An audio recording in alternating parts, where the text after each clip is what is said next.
Hey guys, I'm back again.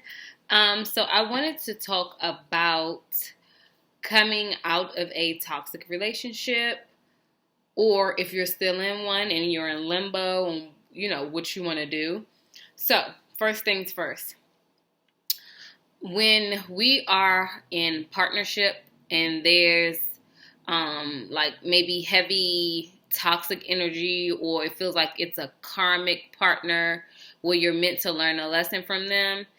And I think we first have to examine in what ways did we emit the energy that this is, that this is the energy that I should be around. Okay. So first you got to identify if you take people on as projects. Okay. Um, I am someone who would do that. And then, you'll feel like, oh, I'm done doing that. And you meet someone and you're like, oh, if they just did this, they just did that. No, that's not for you. It's not for you. It's too taxing. You may become resentful. If you do level this person up and they be like, all right, bye, bitch. Or, bye, my nigga. So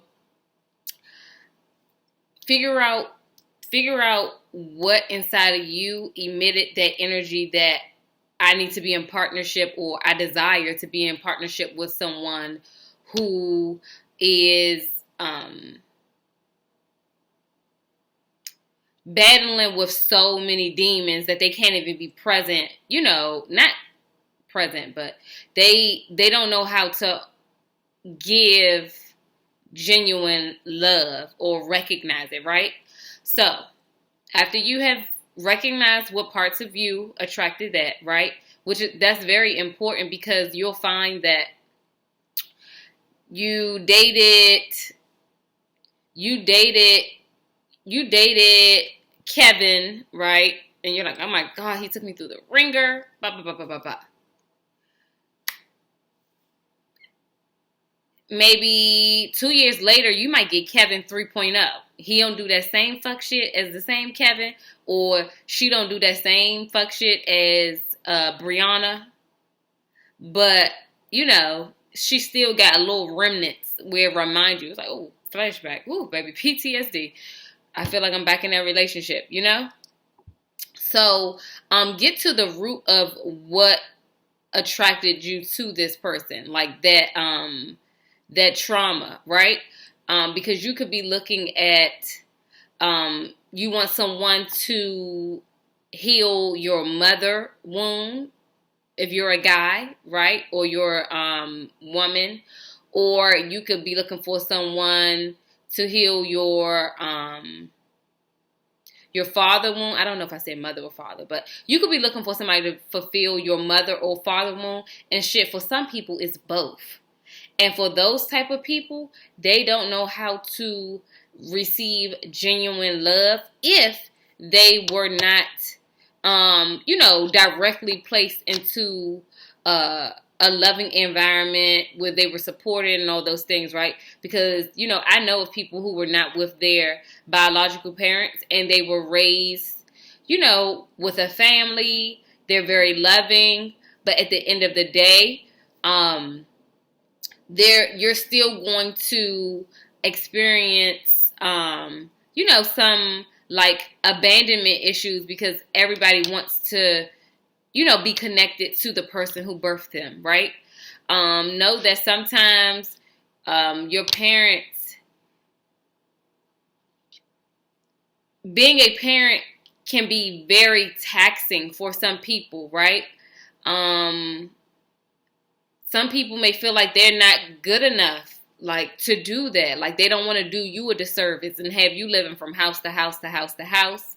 So let me give my baby to someone where there's going to be a, stable, whatever.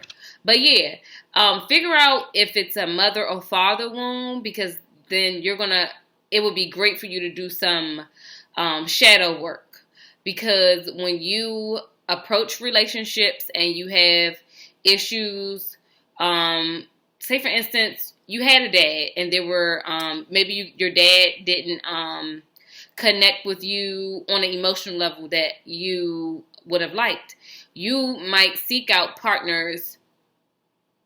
You might seek out to appease your partners to get that love and emotional nourishment that you didn't get from your father, right? And guess what? This person may give you like a little breadcrumb, boop boop, that mental abuse tactic. Let me sprinkle you a little bit, and you're gonna always come back because that's a need for you, and I know that you're going to come back, right? So, for all my people that are watching this, you are going to have to hug yourself. Get therapy if you are open to that.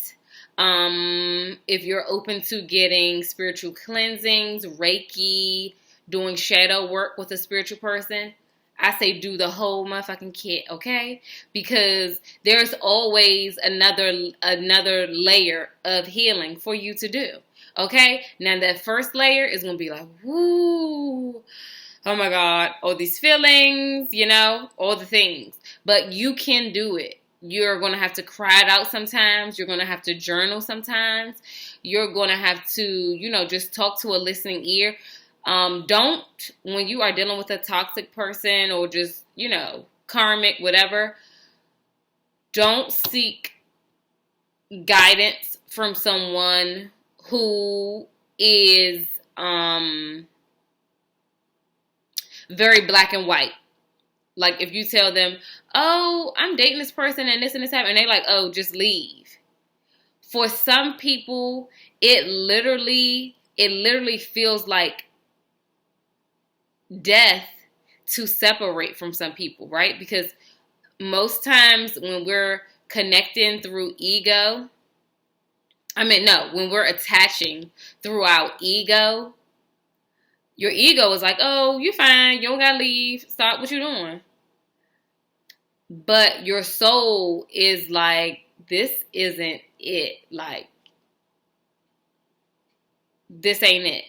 So just make sure that you are meditating if you can. Meditation looks like it's doing what you're doing while you're doing it. So you could be taking a walk, you could be bicycling, you can be in the bathtub, you can be laying in your bed for 15 minutes and meditating. You can also journal. I feel like that's very helpful to help with the process. Therapy, doing that shadow work, getting readings, not too often, but maybe 3 times a year, unless you're getting a different type of reading, like a birth chart reading or something like that. But yeah, I feel like those things are very instrumental when you are in limbo or you are fresh out of something. If you have any questions, drop them down below and I will get back to you.